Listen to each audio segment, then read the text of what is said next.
Why would anyone who believes white supremacy is wrong remove the part of the bill that says white supremacy is wrong? Let me ask it another way. Is it fair Mr. to Tallarico, say... you asked me a question. You said, do you plan to concur or not concur? Do you plan to call a point of order on this bill? I'm only a sophomore, but I do know from my 2 terms that questions come from this mic and answers come from that mic. Actually, Mr. Tallarico, if you look at the House rules, we're allowed to have a discussion. Mr. Toth, is it fair to say that any bill... Do you not want to have a discussion? You asked me a question. Mr. Toth, I know these questions are difficult, but you got to do your best to answer them. Is it fair to say let's put the insults aside, Mr. Tallarico. Mr. Toth, is it fair to say that any bill that strikes language condemning racism is a racist bill?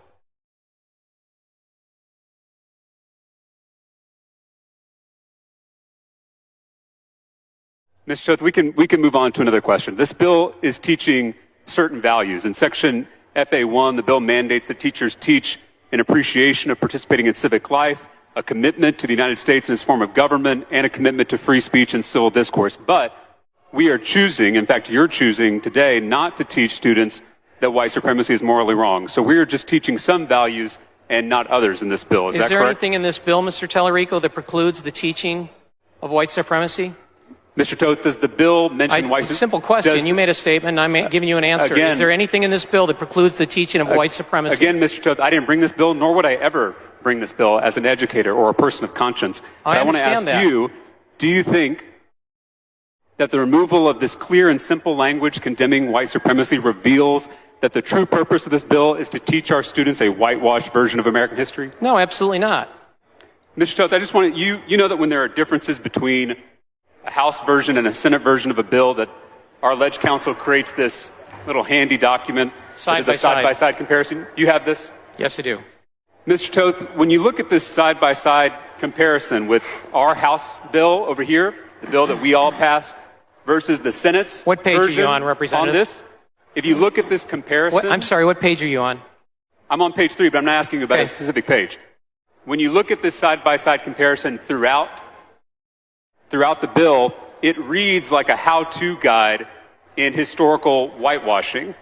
Are you aware that this new version of the bill from the Senate removes the writings of Frederick Douglass?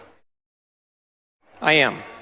Are you aware that this new version of the bill from the Senate removes the writings of Dr. Martin Luther King Jr.? Yes. Are you aware that this new version of the bill from the Senate removes the history of Native Americans?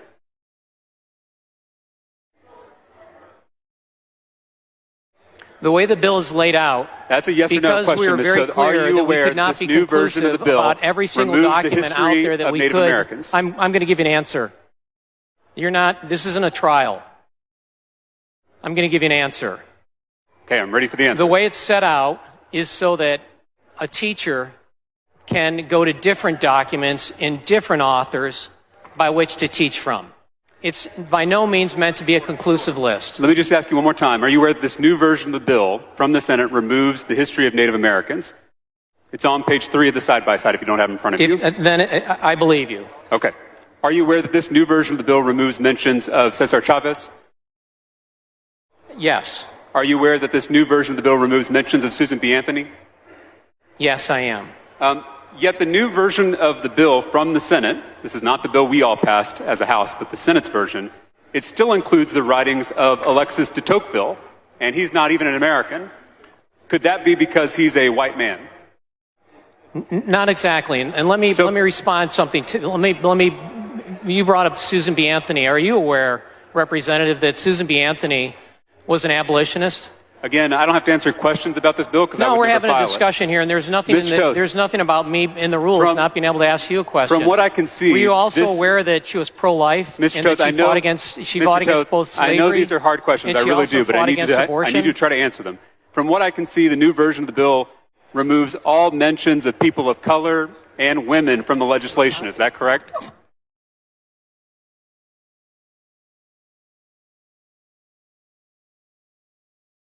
Mr. Toth.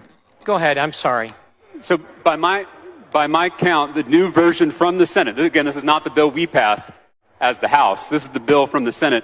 It removes 9 historical figures of color and 6 female historical figures from the bill, which means that all mentions of people of color or women have been removed from this bill. Is that correct? I'll take your word for it, Representative. Could an example of white supremacy, which we tried to condemn it also has in this bill, in here the federal, if you look, it also has on here on page 4, it speaks very clearly to the Federal Civil Rights Act of 1964. What was the purpose of that? Gentleman's time's expired. Mr. Speaker, Mr. Tallarico, for what purpose? I raise a point of order against further consideration of the Senate amendments to House Bill 3979 under Rule 11. Members, we're not going to have outbursts on the House floor. Under Rule 11, Section 2 of the House rules on the grounds that the Senate amendments are not germane to this bill, and Rule 8, Section 3 of the House rules, and Article 3, Section 35A of the Texas Constitution on the grounds that the bill contains more than one subject. Please bring your point of order down front.